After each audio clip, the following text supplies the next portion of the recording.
I am a Multnomah person, and every person who's connected to Multnomah remembers how they first heard about it and how they got interested in coming. For me, I'm in the doctoral program, I'm looking for a place to teach.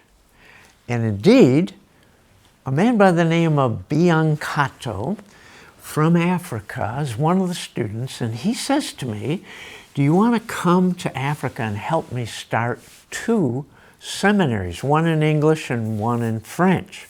I am very interested. He didn't know he was narrowing me down to Multnomah. The reason was, as I started to interview, I told Biancato, I need to teach for 2 years if I'm going to help you start a school, and I need to finish my dissertation so I'm free and we can go together. And he said that sounded fine.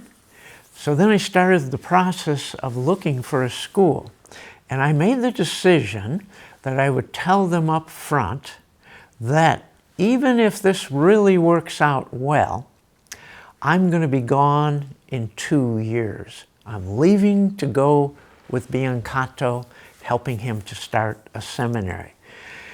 So they probably weren't allowed to ask that, but I wanted them to know. And almost immediately at every school, for good reasons, I went to the bottom of the list. They're hoping to find a teacher for 20 years that works out. And they know I have a shelf life, and it's only 2 years. So I go to the bottom of the list.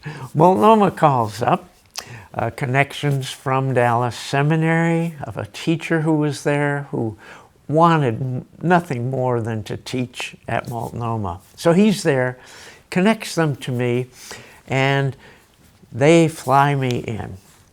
Good experience, teach a whole bunch, and they put a contract in front of me. And I said to the academic dean, I said, did you tell the leadership that in 2 years I'm going to be gone? He said, I didn't. And I said, I won't sign till you tell them. And let's see what they say. I know what everybody else said. So I think it was the next day, he comes back and he said, yep, I told them. And I said, what did they say? And he said, if we expect our students to be open to missions, why not our faculty? When I heard that, the good part of me said, this is a great place, and I'm going to love it here. The cynic side of me said, I should have thought of that line, and I could have made a lot of schools feel guilty for moving me to the bottom of the pile. I wasn't disappointed. One of my greatest joys at Multnomah obviously was teaching, but it was the missions emphasis. If you want Bible, you want Multnomah. I think at that point, you could have said, if you care about missions, join us. We care about missions.